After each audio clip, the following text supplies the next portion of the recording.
SCP harus menerima nasib sial menjelang menghadapi Persib Bandung pada 10 September mendatang di Stadion Jakabaring. Laskar Wongkito dipastikan tidak dapat menurunkan penyerang andalannya Hilton Moreira yang terkena akumulasi kartu dan 4 pemain yang memperkuat timnas dan prapon.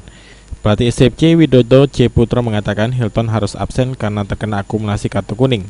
Hilton terakhir kali mendapat kartu kuning saat SCP mengalahkan Persiba Balikpapan. Sebelumnya ia sudah mengantongi 1 kartu kuning saat Sriwijaya FC kalah dari tuan rumah Persegres. Untuk menggantikan Hilton, ia sudah mempersiapkan Anis Nabar, T.A. Musafri, atau Rizky Dwi Ramadana. Selain itu, ia juga akan menunggu kondisi M. Ridwan yang kini sudah mulai berlatih. Selain itu, ada 2 pemain SCP yang tengah memperkuat timnas Indonesia, yakni Ihsan Kurniawan dan Fahrudin, serta kiper SCP Teja dan Selnando memperkuat Prapon Sumsel. Sebagai pelatih, ia tidak khawatir dengan absennya 5 pemain ini dan telah menyiapkan strategi melawan Persib. Selama 2 hari ini, dilakukan pemulihan fisik pemain. Diharapkan pada 10 September mendatang pemain SCP mampu menampilkan performa terbaiknya.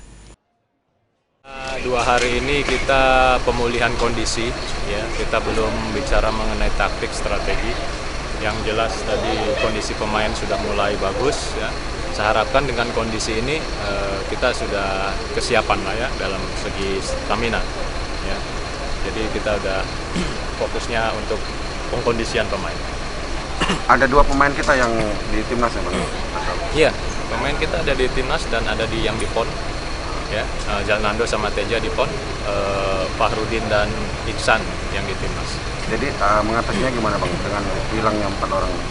Ya tidak hilang, tapi nanti kan dia akan kembali untuk main. Ya, melawan Persiba nanti, Bang. Iya, Persib.